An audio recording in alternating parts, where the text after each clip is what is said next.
오랜 설득 끝에 종국에는 태민이 이 매매를 성사시키는 데 성공했습니다.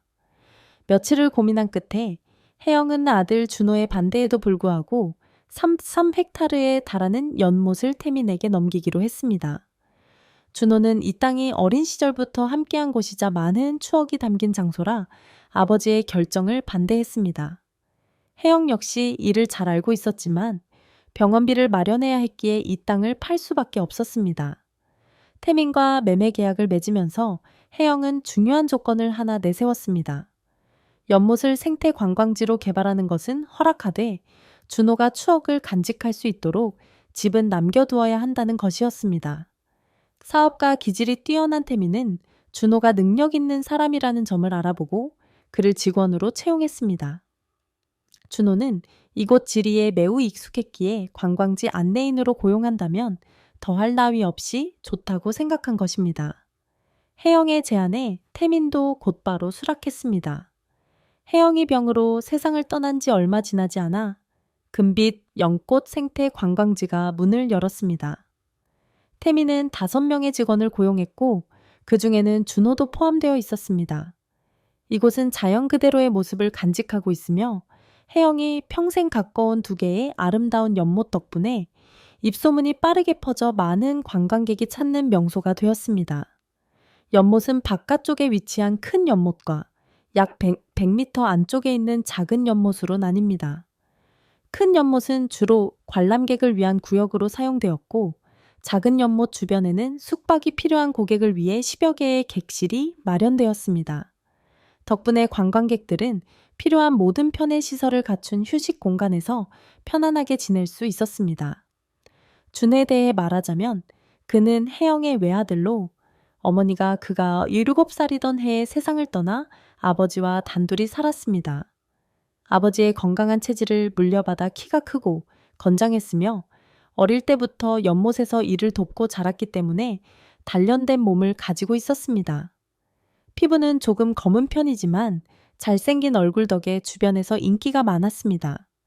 이 생태 관광지에는 남녀 직원 총 8명이 일하고 있었습니다. 이곳은 도시에서 다소 떨어져 있어 태민은 직원들이 머물 수 있도록 숙소를 제공했습니다. 그래서 직원 8명은 모두 이곳에서 숙박하며 지냈고 근무 후에는 자유롭게 쉴 수 있었습니다. 준호의 근무 시간은 밤이었습니다. 주간 근무가 끝나고 다른 직원들이 쉬러 들어가면 그는 밤에 숙박하는 고객을 위한 특별한 서비스를 제공했습니다.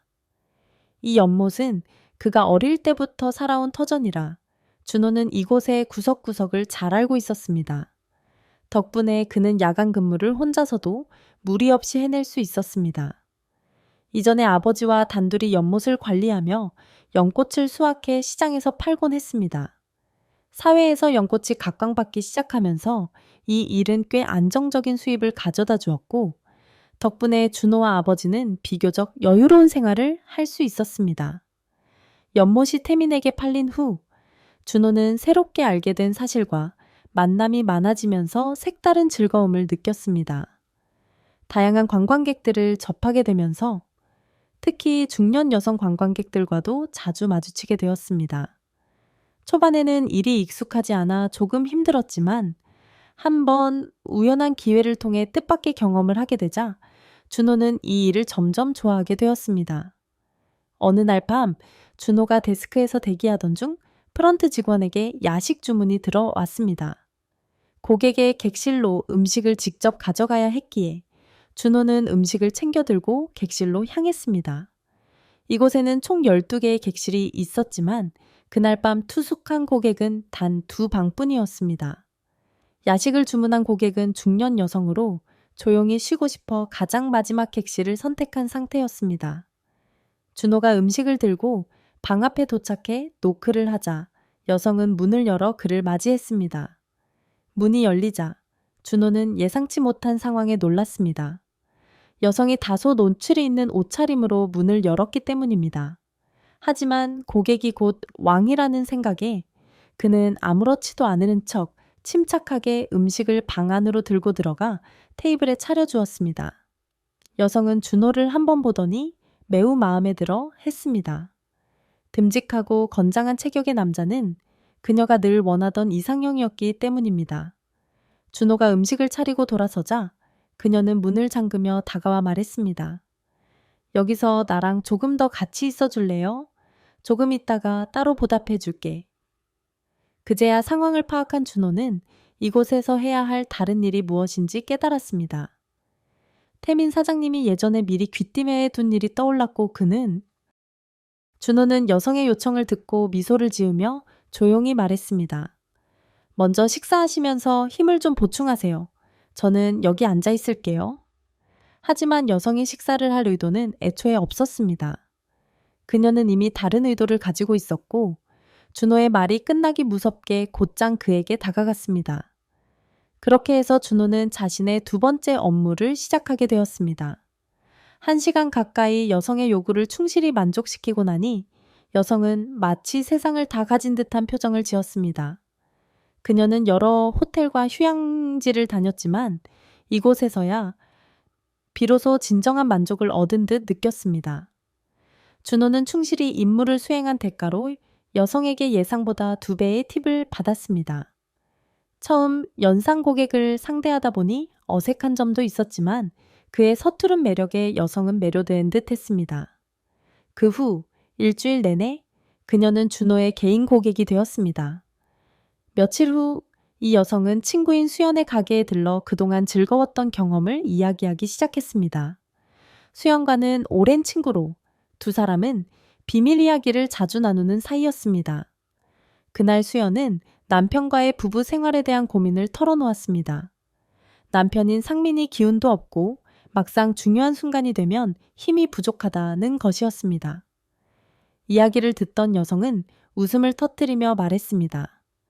너는 하루 종일 남편이랑만 붙어 있어서 밖에 어떤 즐거움이 있는지 모르는 거야. 나한테 좋은 곳이 있는데 네가 한번 가면 절대 후회하지 않을 거야. 여성의 말에 수연은 호기심이 생겨 자세히 물었습니다. 친구는 미소를 지으며 덧붙였습니다. 조만간 네가 시간을 낼 수 있으면 나한테 말해. 내가 그곳으로 안내해 줄게. 그렇게 해서 두 사람은 수연의 남편을 속이기 위한 계획을 세웠습니다. 며칠 후 수연이 남편과 저녁을 먹고 있을 때 여성이 전화를 걸어 약속한 대로 말을 꺼냈습니다. 우리 회사에서 제주도 여행을 고객 감사 차원에서 준비했는데 비용은 회사에서 다 지원해 준대. 네가 가고 싶다면 바로 예약할 수 있어. 여성의 말을 들은 수연은 남편을 바라보며 동의를 구했습니다. 남편 상민은 아내가 평소 절친한 친구와 함께라면 안심할 수 있을 것 같아 그녀의 여행을 허락했습니다. 그렇게 해서 두 사람은 완벽하게 상민을 속이고 여행을 떠날 준비를 마쳤습니다. 출발 당일 아침, 여성은 수연의 집 앞까지 직접 차를 몰고 와 그녀를 데리고 길을 나섰습니다. 4시간을 달린 끝에 두 사람은 마침내 목적지에 도착했습니다. 여성은 이미 이곳의 단골 고객이었기에 직원들은 그녀를 반갑게 맞이하며 연못이 있는 숙소로 안내했습니다. 저녁이 되자 여성은 익숙한 방을 예약해 두 사람 모두 그곳에서 머물기로 했습니다. 두 사람은 씻고 난 후 시간이 7시를 넘기자 저녁 식사와 함께 야식을 주문할 계획을 세웠습니다. 여성이 프런트에 전화를 걸어 야식을 요청한 이유는 준호가 밤에 직접 음식 배달을 담당한다는 것을 알고 있었기 때문입니다. 약 30분 후 준호가 음식과 함께 문을 두드렸습니다. 여성이 문을 열어주자 준호는 그녀의 표정을 보고 그날 밤 무슨 일이 벌어질지 눈치챘습니다. 그런데 방 안에 또 한 사람이 더 있다는 것을 알고 잠시 놀랐습니다. 방 안에 있던 수연은 건장한 체격의 준호를 보자마자 미소를 지으며 그의 등 뒤에서 벌어질 일을 상상하기 시작했습니다. 여성은 아무 말 없이 문을 잠그고 자리에 앉았습니다. 준호는 이미 자신의 임무를 알고 있었기에 차분히 준비를 시작했습니다. 그날 밤의 주인공은 수연이었기에 여성은 친구에게 모든 시간을 양보했습니다. 그리고 시간이 흐르자 수연은 준호의 서비스에 만족하며 여성에게 말했습니다. 언니 말이 맞았어. 여기가 정말 특별하네. 이때쯤 수연은 정신없이 행복해하며 말을 잇지 못했고 1시간가량이 지나서야 결국 만족스러운 미소를 띠고 자리에 누웠습니다. 이후 준호는 두 사람 모두의 요구를 충실히 수행하며 자정까지 시간을 보냈습니다. 이때 이미 프런트 직원들은 모두 퇴근한 상태였기 때문에 준호는 아무런 방해 없이 다시 숙소로 돌아갔습니다. 수연은 짧은 제주도 여행 동안 진정한 즐거움을 경험했고 친구에게 다음에 또 오고 싶다다며 즐거운 시간을 보낸 것에 대한 감사를 전했습니다. 그 후로 여성은 준호를 다른 친구들에게도 소개했고 그는 차츰 이 일에 익숙해졌습니다. 연령대별로 고객이 원하는 것을 파악한 덕분에 그의 서비스는 날이 갈수록 많은 고객에게 호평을 받았습니다. 관광지 관리인이 이 사실을 사장 태민에게 보고했을 때 태민은 준호가 맡은 업무에 매우 만족했습니다. 그러나 한편으로는 그의 체력이 얼마나 오래 버틸 수 있을지 염려되었고 추가적인 계획을 세우기 시작했습니다. 태민은 준호가 최상의 상태로 손님을 응대할 수 있도록 건강에 많은 신경을 쓰기 시작했습니다. 저녁마다 태민은 준호를 위해 영양가 높은 음식을 준비했고 해외에서 특별히 구한 약재로 식사를 풍성하게 만들었습니다. 덕분에 준호를 찾는 손님들의 예약은 끊임없이 이어졌습니다. 태민은 준호가 이 일로 계속 남아있을 것이라 생각했지만 예상치 못한 사건이 벌어졌습니다. 어느 날 준호에 대해 여러 차례 들었던 수연의 친구 미선이 그에 대한 호기심을 느끼기 시작했습니다. 미선은 평소 헬스장에서 운동하는 젊은 트레이너와 관계를 이어오고 있어 처음엔 준호에게 큰 관심이 없었지만 수연이 준호를 칭찬할 때마다 점점 궁금해지기 시작했습니다. 결국 미선은 한번 직접 만나보기로 결심했습니다. 미선은 소문을 내고 싶지 않아 혼자 조용히 떠났고 수연에게도 알리지 않았습니다. 미선은 차를 몰고 이 생태 관광지로 향했습니다. 도착하자마자 프런트에서 자리를 잡고 있던 관리인에게 자신이 수연의 친구라고 말하자 관리인은 그녀를 익숙한 손님처럼 맞이해 작은 연못 쪽의 숙소로 안내했습니다. 미선은 객실에서 씻고 쉬며 여유를 즐기다가 밤 10시가 되자 프런트에 전화를 걸어 야식을 주문했습니다. 예상대로 약 30분 후에 누군가 문을 두드렸고 미선이 문을 열자 준호와 눈이 마주쳤습니다. 미선은 준호가 건장하고 체격이 훌륭하다는 소문을 들었지만 실제로 보니 생각보다 더 매력적이어서 그의 등과 어깨에 매료되었습니다.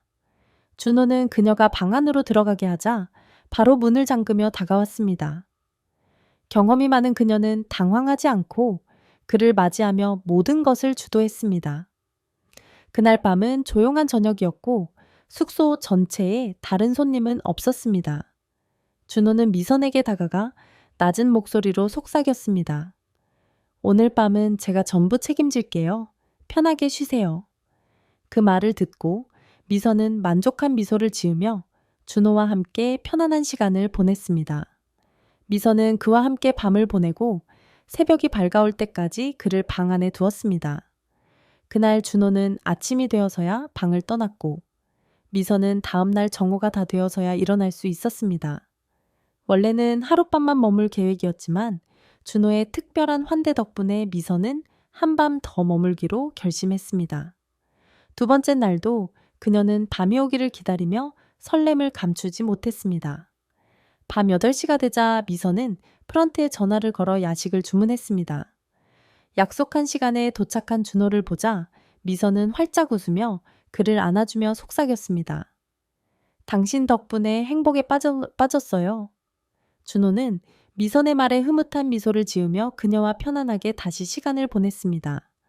두 사람이 첫 순서를 마친 후 미선은 준호에게 직접 제안을 했습니다. 이제부터 나랑 함께 살아요. 내가 모든 걸 책임질 테니 돈 걱정은 하지 않아도 돼요. 미선의 제안에 준호는 잠시 생각에 잠겼습니다. 지금의 생활에 어느 정도 만족하고 있었지만 한편으로는 새로운 삶을 시작해 보고 싶다는 생각도 들었습니다. 오래도록 고민한 끝에 준호는 미선의 제안을 받아들이기로 했습니다. 그는 다른 어떤 손님과도 다른 특별한 매력을 가진 미선에게 끌렸기 때문입니다. 두 사람은 다음 만남의 날짜를 잡고 미선은 몇 주 후에 다시 찾아와 준호를 데려가기로 약속했습니다. 그리고 그날이 다가오자 준호는 미선과 함께 떠나 새로운 삶을 시작했습니다. 미선은 준호를 서울에 있는 자신의 고급 아파트로 데려갔고 두 사람은 행복한 동거 생활을 시작했습니다.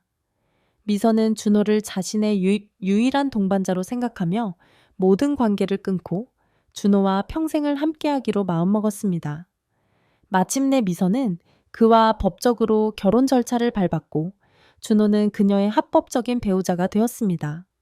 그 후 준호는 서울에서 유명한 전통주 양조장을 운영하게 되었고 두 사람은 행복한 미래를 함께 설계해 나갔습니다.